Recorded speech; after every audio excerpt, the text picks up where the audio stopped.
ಮೇಲ್ಕೋಟೆ ವಿಧಾನಸಭಾ ಕ್ಷೇತ್ರದ ಎಲ್ಲ 34 ಪಂಚಾಯಿತಿಗಳಿಂದ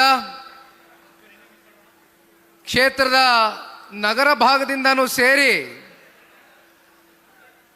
ಹಳ್ಳಿಗಳಿಂದ ಕ್ಷೇತ್ರದ ತಂದೆ ತಾಯಂದಿರುಗಳು ಕ್ಷೇತ್ರದಲ್ಲಿ ನೆಲೆಸಿರ್ತಕ್ಕಂಥ ಭವಿಷ್ಯದ ನನ್ನ ಪ್ರೀತಿಯ ಯುವ ಸಮೂಹ, ನನ್ನ ಅಣ್ಣ ತಮ್ಮಂದರು ಅಕ್ಕ ತಂಗಿಯರು ಸೇರಿದಂತೆ ವಿಶೇಷವಾಗಿ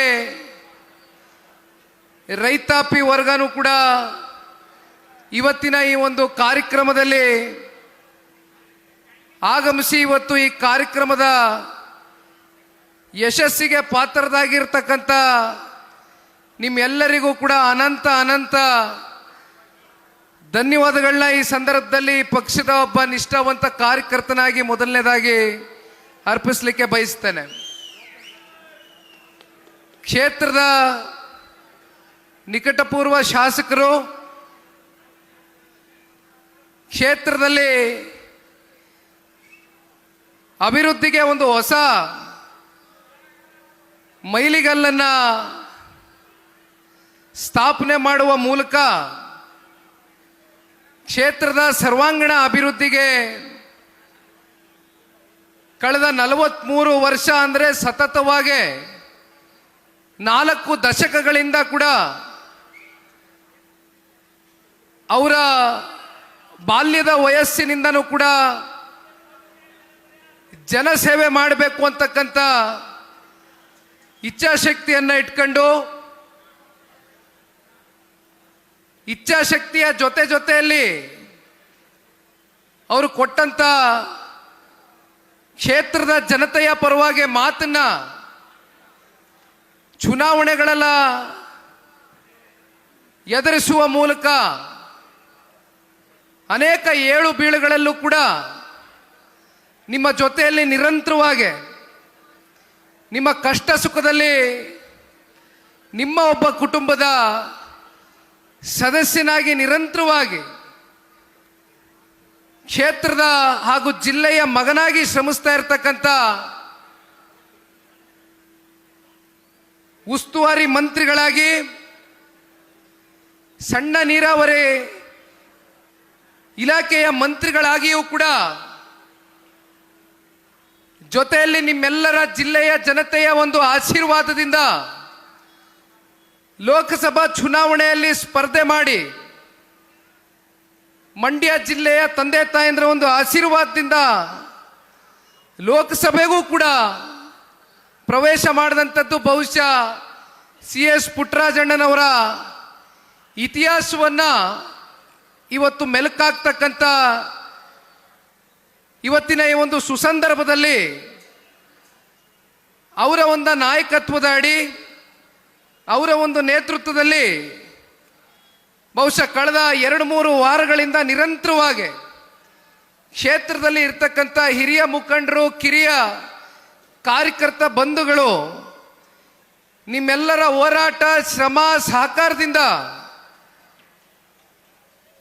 ಇವತ್ತಿನ ಈ ಕಾರ್ಯಕ್ರಮ ಅತ್ಯಂತ ಯಶಸ್ವಿಯಾಗಿ ನೆರವೇರ್ತಕ್ಕಂಥದ್ದಕ್ಕೆ ನೀವೆಲ್ಲರೂ ಕೂಡ ಬಹುಮುಖ್ಯವಾಗಿ ಕಾರಣಕರ್ತರಾಗಿದ್ದೀರಿ ಅಂತಕ್ಕಂಥದ್ದನ್ನ ಈ ಸಂದರ್ಭದಲ್ಲಿ ಮತ್ತೊಮ್ಮೆ ನಿಮಗೆ ಅಭಿನಂದನೆಗಳನ್ನ ಸಲ್ಲಿಸ್ತಾ, ಬಹುಶಃ ತಮ್ಮೆಲ್ಲರಿಗೂ ಗೊತ್ತಿದೆ ಅಂತಕ್ಕಂಥದ್ದನ್ನ ನಾನು ಭಾವಿಸಿದ್ದೇನೆ. ಕಾರಣ ಪಕ್ಷದ ಯಾವುದೇ ಚಟುವಟಿಕೆಗಳನ್ನ ವಿಶೇಷವಾಗಿ ನಮ್ಮ ಮಂಡ್ಯ ಜಿಲ್ಲೆನಲ್ಲಿ ಇರ್ತಕ್ಕಂಥ ಕಾರ್ಯಕರ್ತ ಬಂಧುಗಳು ಗಮನಿಸ್ತಾನೆ ಬರ್ತಾ ಇರ್ತೀರಿ. ಹೊಸದಾಗಿ ನಾನೇನು ಇದನ್ನ ನಿಮ್ಮ ಮುಂದೆ ಪುನರ್ರಚನೆ ಮಾಡ್ಲಿಕ್ಕೆ ಹೋಗೋದಿಲ್ಲ. ಆದರೂ ಕಳೆದ ಹಲವಾರು ತಿಂಗಳುಗಳಿಂದ ನಿರಂತರವಾಗಿ ಪಕ್ಷದ ಸದಸ್ಯತ್ವ ನೋಂದಣಿಯ ಕಾರ್ಯಕ್ರಮದ ಹಿನ್ನೆಲೆಯಲ್ಲಿ ಕರ್ನಾಟಕ ರಾಜ್ಯ ಅಂದರೆ ಜನತಾದಳ ಪಕ್ಷ ಕೇವಲ ಹಳೆ ಮೈಸೂರು ಪ್ರಾಂತ್ಯಕ್ಕೆ ಸೀಮಿತವಾಗಿರ್ತಕ್ಕಂಥ ಪಕ್ಷ ಅಂತಕ್ಕಂಥದ್ದು ಸಾಕಷ್ಟು ಜನ ತಪ್ಪು ಮಾಹಿತಿಗಳನ್ನ ಏನು ಕೊಡ್ತಾ ಇರ್ತಾರೆ. ಬಹುಶಃ ಇವೆಲ್ಲವನ್ನ ಮುರಿಬೇಕು. ನಮಗೆ ಕರ್ನಾಟಕ ರಾಜ್ಯ ಅಂದ್ರೆ ಹಳೆ ಮೈಸೂರು ಪ್ರಾಂತ್ಯಕ್ಕಷ್ಟೇ ಜನತಾದಳ ಪಕ್ಷ ಸೀಮಿತವಾಗಿಲ್ಲ. ಕಲ್ಯಾಣ ಕರ್ನಾಟಕ ಇರಲಿ, ಕಿತ್ತೂರು ಕರ್ನಾಟಕ ಇರಲಿ, ಮಧ್ಯ ಕರ್ನಾಟಕ ಇರಲಿ, ಉತ್ತರ ಕನ್ನಡ ಇರಲಿ, ಜೊತೆಯಲ್ಲಿ ಬೆಂಗಳೂರು ನಗರ ಸೇರಿದಂತೆ ಇವತ್ತು 70ನೇ ವಿಧಾನಸಭಾ ಕ್ಷೇತ್ರ ಮೇಲ್ಕೋಟೆ ಕ್ಷೇತ್ರಕ್ಕೆ ಬಂದು ತಲುಪಿದ್ದೇನೆ.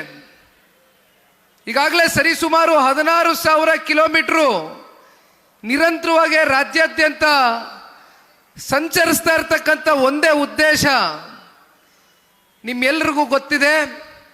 ಜನತಾದಳ ಪಕ್ಷ ಸನ್ಮಾನ್ಯ ದೇವೇಗೌಡರು ಸಾಹೇಬರ ಹೋರಾಟದ ಹಿನ್ನೆಲೆಯಲ್ಲಿ ಸ್ಥಾಪಿತವಾಗಿರ್ತಕ್ಕಂಥ ಪಕ್ಷ. 99ರಲ್ಲಿ ಜನತಾದಳ ಪಕ್ಷ ಈ ರಾಜ್ಯದಲ್ಲಿ ಒಂದು ಪ್ರಾದೇಶಿಕ ಪಕ್ಷವಾಗಿ ಪುಟಿದೇಳಿತು.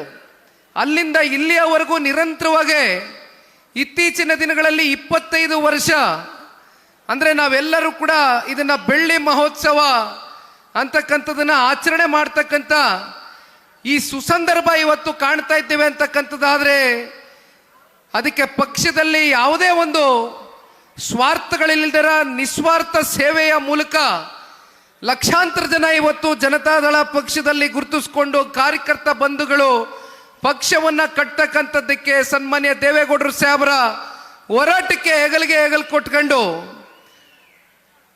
ನಮಗೆ ವೈಯಕ್ತಿಕವಾಗಿ ಯಾವುದೇ ಆಸೆ ಆಕಾಂಕ್ಷೆಗಳಿಲ್ಲ. ಒಂದು ಪ್ರಾದೇಶಿಕ ಪಕ್ಷ, ಕನ್ನಡ ನಾಡಿನ ಅಸ್ಮಿಯತೆಗೋಸ್ಕರ ಹುಟ್ಟಿರ್ತಕ್ಕಂಥ ಈ ಪಕ್ಷ ಕನ್ನಡದ ನೆಲ ಜಲ ಭಾಷೆಗೆ ನಿರಂತರವಾಗಿ ಗುರುತಿಸ್ಕೊಂಡು ಹೋರಾಟ ಅಂತಕ್ಕಂಥದ್ದನ್ನ ನಾವಿವತ್ತು ಈ ಒಂದು ಮಂಡ್ಯ ಜಿಲ್ಲೆ ಅಂತಕ್ಕಂಥ ಪುಣ್ಯ ನಾಡಿನಲ್ಲಿ ಪುಣ್ಯ ಭೂಮಿಯಲ್ಲಿ ನಿಂತು ಮಾತನಾಡಬೇಕಾದ್ರೆ ಜನತಾದಳ ಪಕ್ಷಕ್ಕೂ ಮಂಡ್ಯ ಜಿಲ್ಲೆಗೂ ಇರ್ತಕ್ಕಂಥ ಒಂದು ಸಂಬಂಧ ಏನಪ್ಪ ಅಂದ್ರೆ ಮಂಡ್ಯ ಜಿಲ್ಲೆ ಅಂತ ಇದ್ದಂಗೆ ನಮ್ಮ ಎಲ್ಲರ ತಲೆಗೆ ಮೊದಲು ಬರ್ತಕ್ಕಂಥದ್ದು ಹೋರಾಟ ಅಂತ. ಅಂದ್ರೆ ಚಳುವಳಿಗಳು ಅಂತಕ್ಕಂಥದ್ದು ಮಂಡ್ಯ ಜಿಲ್ಲೆಯಲ್ಲಿ ನಿರಂತರವಾಗಿ ನಮ್ಮ ಕಾವೇರಿಯ ಮಾತೆಯನ್ನು ಉಳಿಸ್ಕೊಳ್ಳುವ ನಿಟ್ಟಿನಲ್ಲಿ ಅನೇಕ ಹೋರಾಟಗಳು ನಡ್ಕೊಂಬಂದಿರ್ತಕ್ಕಂಥದ್ದು ಬಹುಶಃ ಈ ಪುಣ್ಯ ಜಿಲ್ಲೆಯ ಒಂದು ಅಸ್ಮರಣೀಯ ಇತಿಹಾಸ ಅಂತಕ್ಕಂಥದ್ದನ್ನ ಈ ಸಂದರ್ಭದಲ್ಲಿ ನಾನಾದರೂ ಕೂಡ ನೆನೆಸ್ಕೊಳ್ಳಿಕ್ಕೆ ಬಯಸ್ತೇನೆ. ಒಂದು ಕಡೆ ಮಂಡ್ಯ ಜಿಲ್ಲೆಯ ಹೋರಾಟದ ಇತಿಹಾಸವಾದರೆ ಮತ್ತೊಂದು ಕಡೆ ಜನತಾದಳ ಪಕ್ಷದ ಹೋರಾಟದ ಇತಿಹಾಸವೂ ಕೂಡ ಸ್ಮರಿಸ್ಕೊಳ್ಬೇಕಾದಂಥ ಇವತ್ತಿನ ಈ ಒಂದು 25 ವರ್ಷದ ಬೆಳ್ಳಿ ಹಬ್ಬದ ಈ ಸುಸಂದರ್ಭದಲ್ಲಿ ನಾವು ನೀವೆಲ್ಲರೂ ಏನು ಸೇರಿದ್ದೀವಿ.